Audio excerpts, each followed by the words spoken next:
So my sourdough starter smells a little bit like nail polish and is really runny. It should not be that runny. And that's because it's just at that point where I'm not feeding it enough, if you know what I mean. Usually you should feed it when it's out, you know, out of the fridge every day at least, maybe every other day. And I haven't fed it in a couple days, and it was just smelling before that. I left it in the fridge too long and it was smelling like major nail polish. So what I need to do is I'm gonna get a bowl.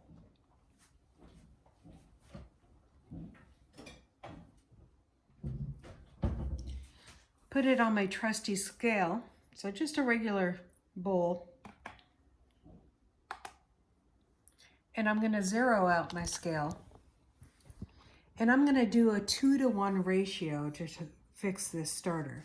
So I'm starting out at 0, if you can see that. And I'm gonna put 50 grams of starter in this bowl. And I'm gonna add 100 grams of flour and 100 grams of filtered lukewarm water.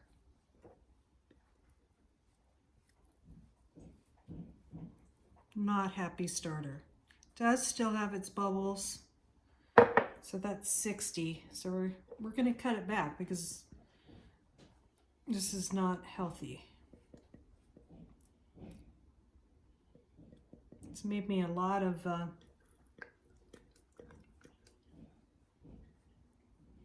okay, and then we'll dump this out. Actually, I can make some pancakes with that.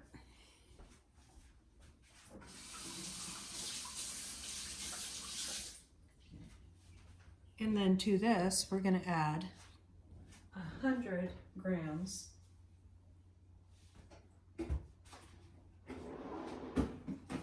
of wheat flour. Oops, that's sugar.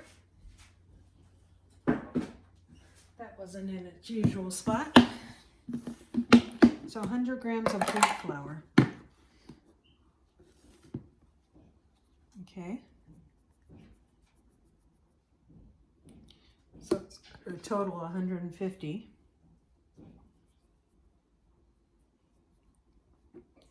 A little too much.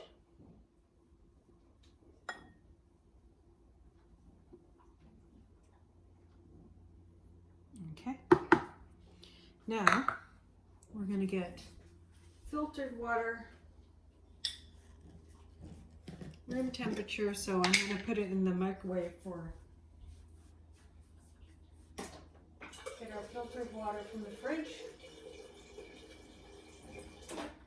Put it in the microwave for 30 seconds.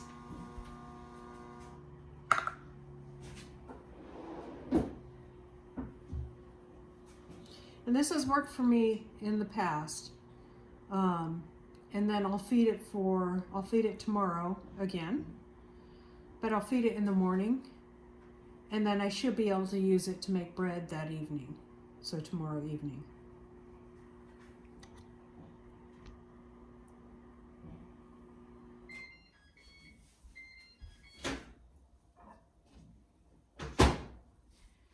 Now 100 grams of water.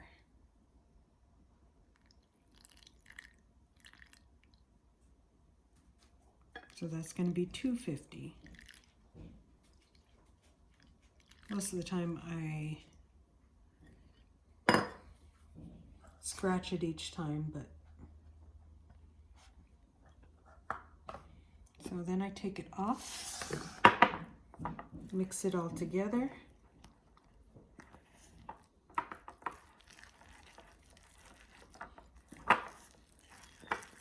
And that's the thickness you want your starter to look like. Even when it will thin out a little bit, but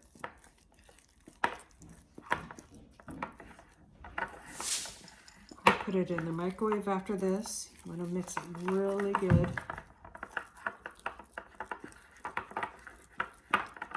Feed it again tomorrow morning. Should be able to make bread by tomorrow afternoon. Get a clean jar to put it in.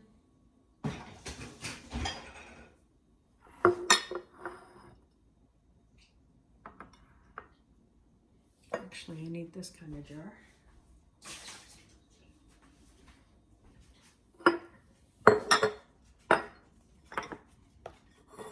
I like the big mouth jars for this.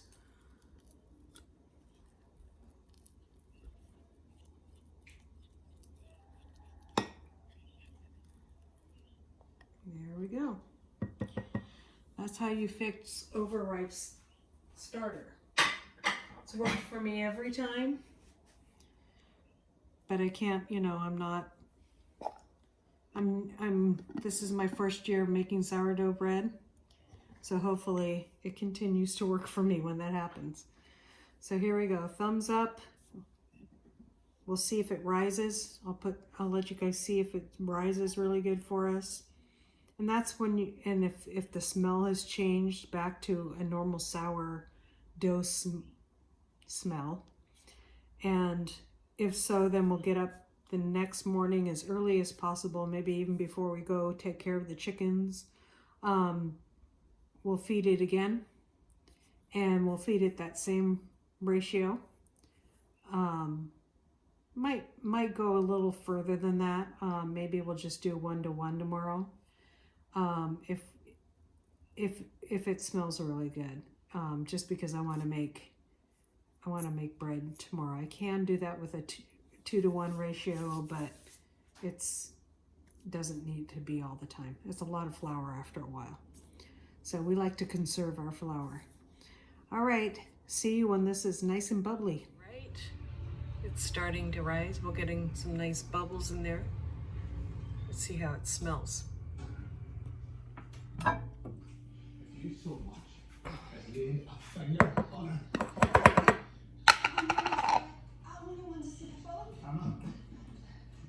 Smells good. See how it smells in the morning.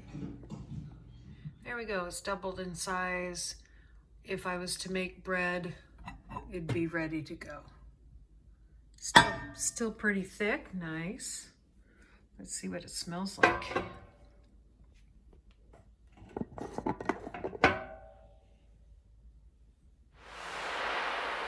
Smells good, smells like sourdough. Okay, we'll feed it again in the morning.